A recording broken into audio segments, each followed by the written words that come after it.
할렐루야, 반갑습니다. 저는 어린 시절에 항상 두려움과 슬픔이 공존해 있었습니다. 아버지의 가정폭력으로 인해서 언제나 두려움에 떨어야 했습니다. 행복하고 따뜻해야 할 가정이 지옥이 되어버린 것이죠. 술에 취한 아버지가 이제 언제 들어와 집안을 쑥대밭으로 만들지 모르기 때문에 항상 조마조마했습니다. 집안에 살림이 남아나는 것이 진짜 하나도 없을 정도였습니다. 어린 시절에 저는 이 공포와 슬픔이라는 감정에 매몰되어 있었습니다. 친구들과 깔깔대고 놀다가도 두려움이 갑자기 엄습해 올 때는 웃을 수가 없었습니다. 즐겁게 웃고 떠드는 게 익숙하지가 않았던 것이죠. 어린 시절에는 아무런 근심 걱정 없이 뛰어놀아야 하는데 어린 나이에 엄마 걱정, 집안 걱정에 제대로 무엇을 할 수가 없었습니다. 또 어린 시절에는요, 이제 할머니랑 같이 살았는데요. 저와 동생들이 좀 크게 웃을 낳치면 할머니는 웃지 못하게 했습니다.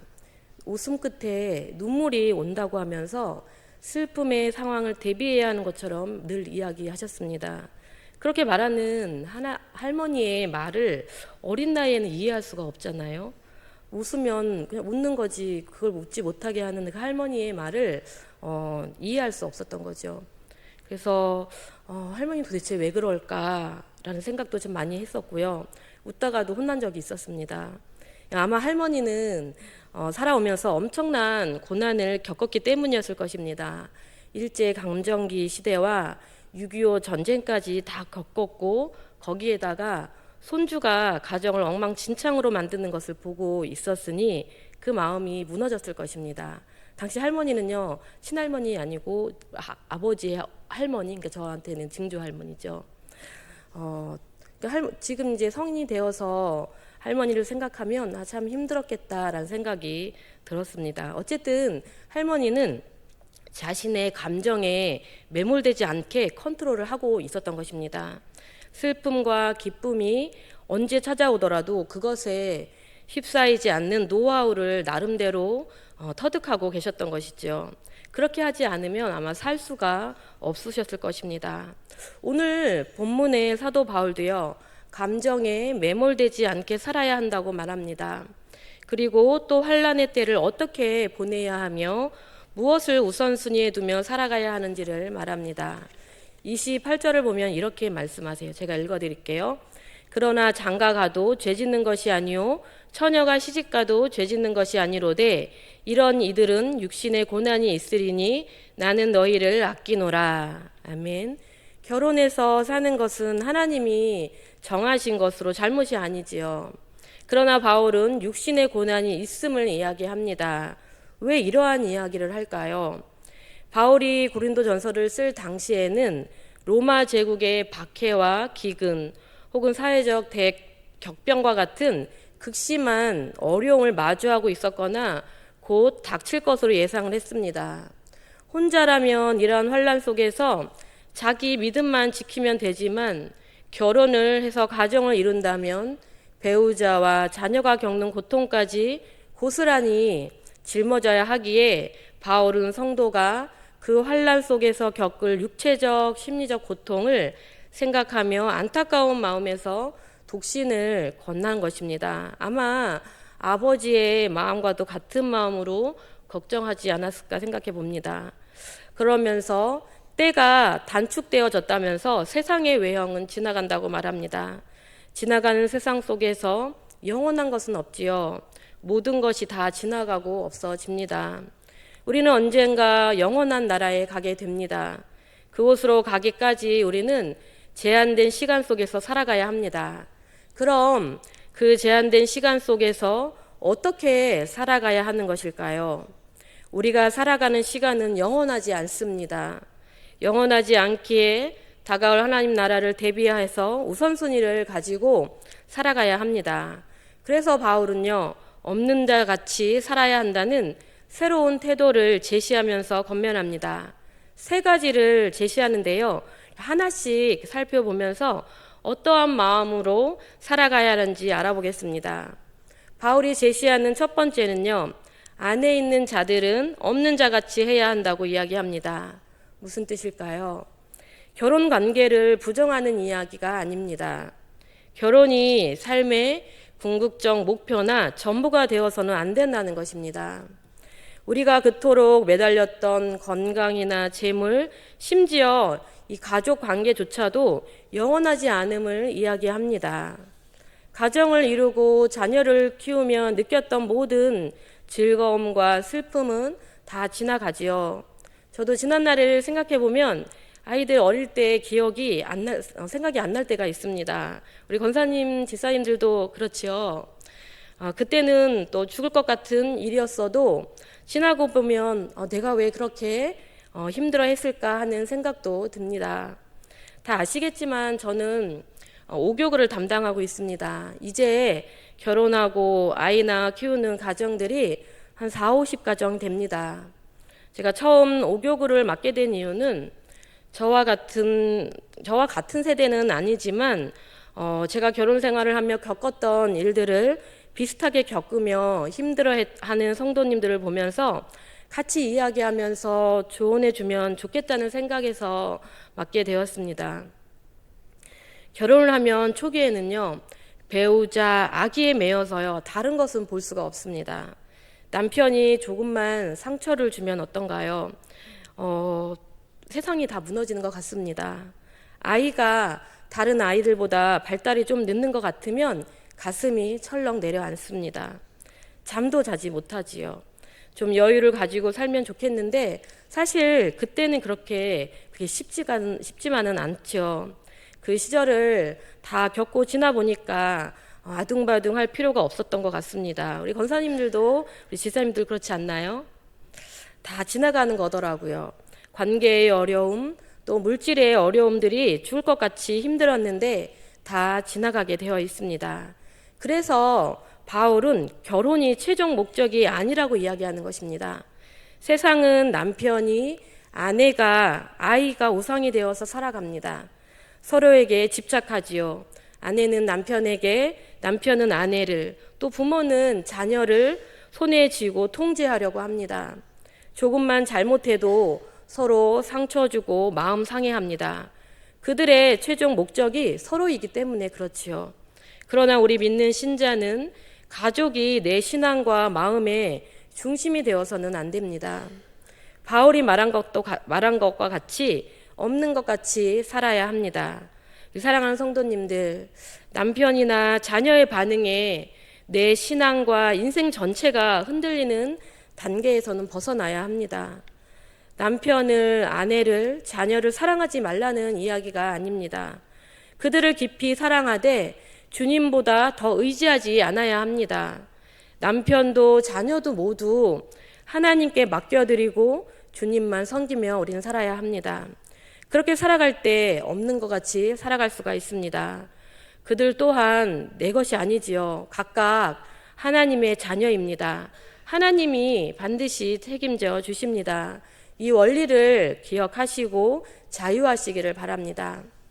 두 번째로 바울이 권면하는 것은요, 우는 자들과 기쁜 자들은 그렇지 않은 자들과 같이 살아야 한다고 말합니다.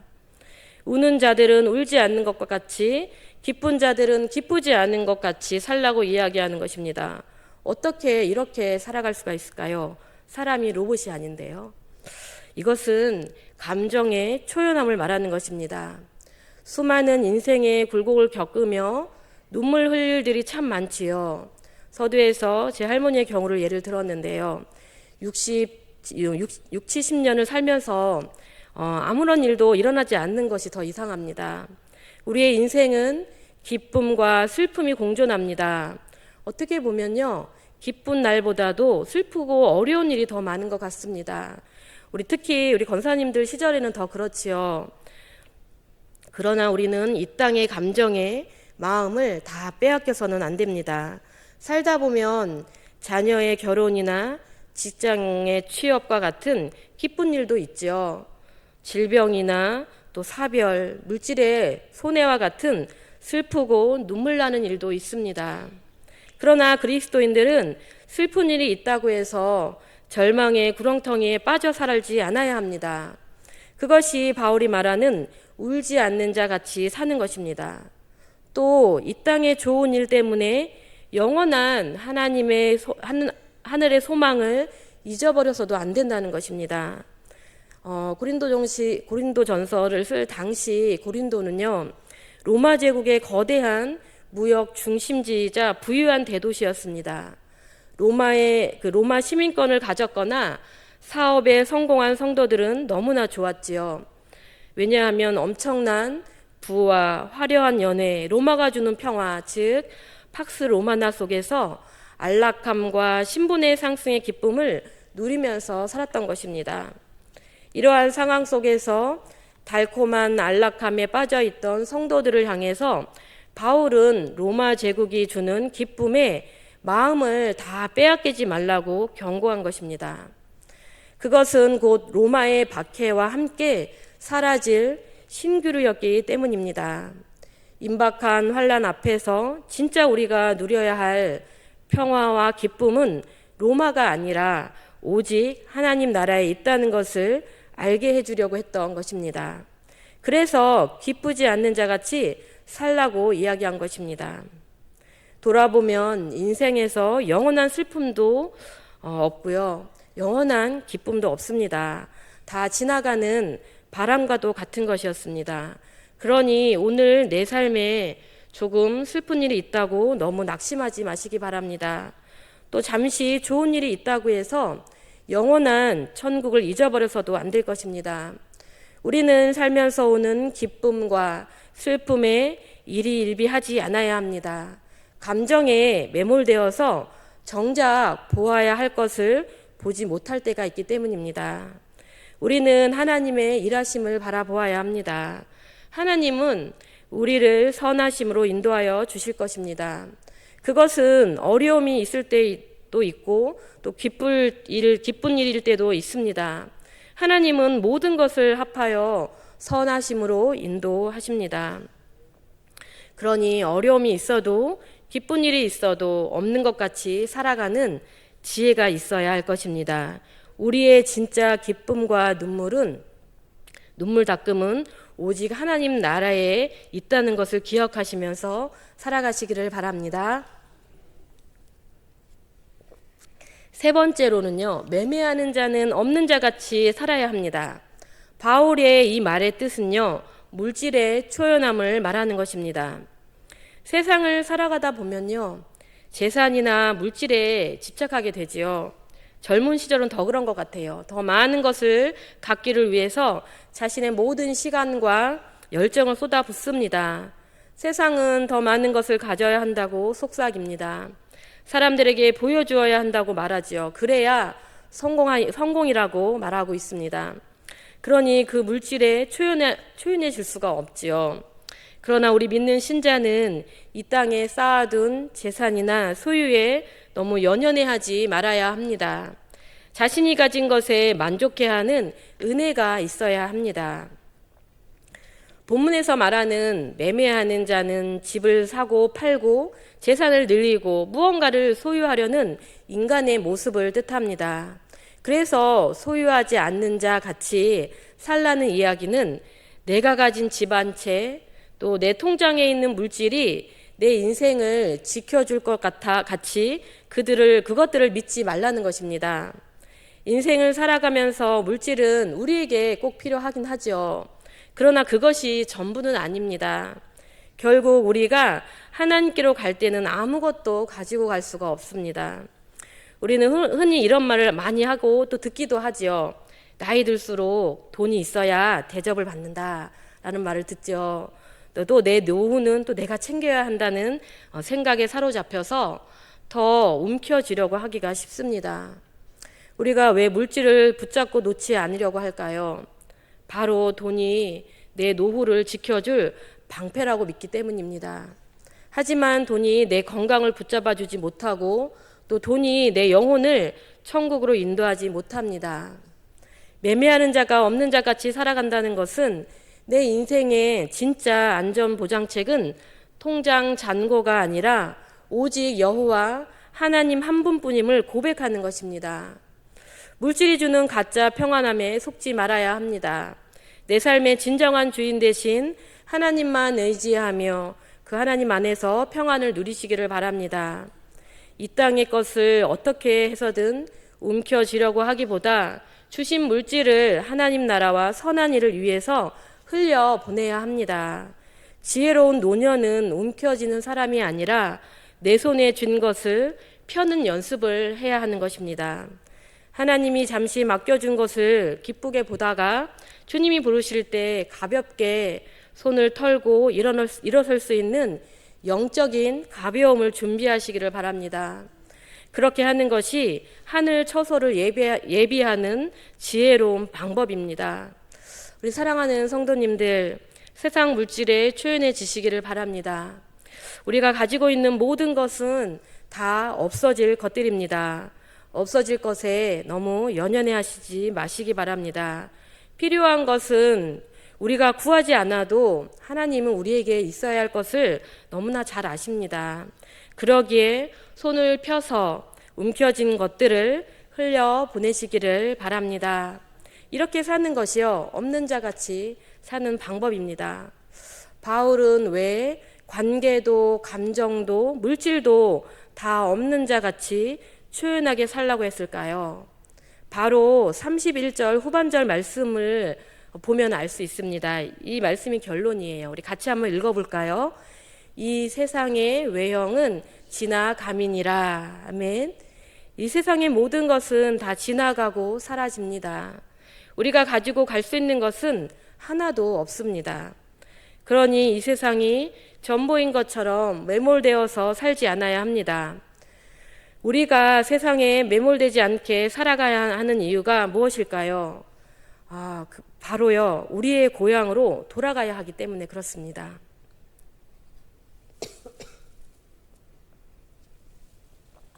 말씀을 마무리해 보겠습니다. 우리 성도님들 혹시 어린 시절에 소풍을 기억하시나요? 소풍날 저녁에 어떤가요? 잠도 자지 못하고 설레했던 기억이 저도 있습니다. 소풍 또 당일날은 어떤가요? 온종일 깔깔대고 재미있게 놀다가 보면 소풍을 마치고 집에 돌아가야 하는 시간이 돌아오지요. 너무나 즐거운 시간을 보내서 서운하고 아쉽지만 집으로 돌아가는 시간은 또 다른 즐거움이 있습니다. 피곤하고 지친 몸이 이제는 쉴 수 있다는 안도감과 또 돌아갈 곳이 있다는 기쁨이 있기 때문이지요. 제가 시 한 편을 소개해 드리려고 합니다. 천상병 시인의 귀천이라는 시예요. 혹시 들어보신 분도 있을 것 같아요. 제가 한번 읽어드릴게요. 나 하늘로 돌아가리라. 새벽빛 와 닿으면 쓰러지는 이슬 더불어 손에 손을 잡고 나 하늘로 돌아가리라. 노을빛 함께 단둘이서 기슬에서 놀다가 구름 손짓하면은 나 하늘로 돌아가리라. 아름다운 이 세상 소풍 끝내는 날 가서 아름다웠더라고 말하리라. 너무 좋지요. 이 세상의 삶을 잠시 머물다가는 소풍으로 비유한 시입니다. 세상의 삶에 대한 집착과 고통을 초월한 순수한 마음을 표현한 것이죠. 이 세상을 마치는 날이 죽음인데 이 죽음은 그렇게 슬프지가 않습니다. 원래 있던 고향집으로 돌아가는 시간이기에 기쁨으로 떠날 수가 있다는 것이죠. 그런데 이 천상병 시인은요, 이 시를 1970년대에 발표했습니다. 그런데 이 천상병 시인은 평범한 삶을 산 사람이 아니었습니다. 1967년도에 동백잎 사건이라고 혹시 들어보신 적이 있을 것 같아요. 억울하게 옥살이를 하고 모진 고문을 이 시인이 겪었습니다. 이 동백잎 사건은요, 박정희 정부 시절에 중앙정보부가 발표한 대규모 간첩단 조작 과장 사건이었습니다. 이 동백잎이라는 이름은 동베를린을 당시 한자어로 표기한 이름입니다.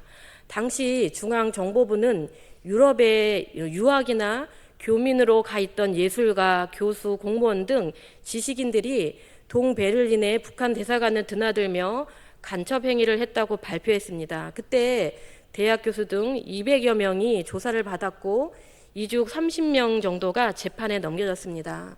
당시 북한 대사관을 방문한 이유는 헤어진 가족을 만나기 위해서거나 또 예술적인 호기심이나 혹은 북한 고위층 초청으로 단순한 방문인 경우가 대부분이었습니다. 그러나 중앙정보부는 이들을 강제로 한국으로 납치 연행한 뒤에 혹독한 가문을 가했던 것입니다. 단순한 방문을 무리하게 확대해 조작했던 것이죠. 이때 이 시인 천상병은 모진 고문을 당한 뒤에 무혐의로 풀려났지만 그는 평생 정신적, 육체적 고통을 겪었습니다. 그런 참혹한 세상의 고난을 겪었음에도 불구하고 마음을 비워내고 고통이 가득했던 세상을 향하여서 아름다운 소풍이었다고 고백한 것입니다. 시인의 고백은 오늘 본문이 말하는 세상의 희비에 매이지 않는 초연함이 무엇인지 보여줍니다. 우리도 이러한 삶을 살아가야 합니다. 우리는 세상에 속해 있지만 세상 사람들과 같이 살아가지 않아야 합니다. 관계에 초연함이 있어야 합니다. 사랑하는 가족이지만 가족이 우상이 되어 살아가는 삶을 하나님은 원하시지 않습니다. 각자 영적인 독립을 유지하며 하나님 앞에서 서로 섬기며 살아가야 합니다. 또 감정의 초연함을 가지고 살아가야 합니다. 이 땅의 감정에 우리의 마음을 다 빼앗기지 말아야 합니다. 마지막으로 물질의 초연함을 가지고 살아가야 합니다. 우리가 가지려고 했던 모든 물질은 이 땅에서만 필요한 것이죠. 땅의 것을 더 채우려고 욕심부리기보다 하늘의 것을 채우려고 노력해야 합니다. 세상은 지나가고 우리는 본향으로 돌아가기 때문입니다. 그러니 세상의 일들에 너무 매몰되어서 슬퍼하지도 너무 기뻐하지도 않아야 합니다. 또 우리가 소유한 것에 너무 집착하지 않아야 합니다. 주님과 누릴 하나님 나라의 영생을 이미 소유했고 언젠가는 그것을 누리게 될 날이 올 것입니다. 이것이 우리에게는 최고의 축복입니다. 아이고 죄송합니다. 이것이 우리에게는 최고의 축복이 되는 것입니다. 이것을 잊지 마시고 모든 상황에서 기쁜 일이나 슬픔 앞에서 상대화할 줄 알아야 합니다. 우리 사랑하는 성도님들 이러한 삶을 살아가시기를 축복합니다. 기도하겠습니다.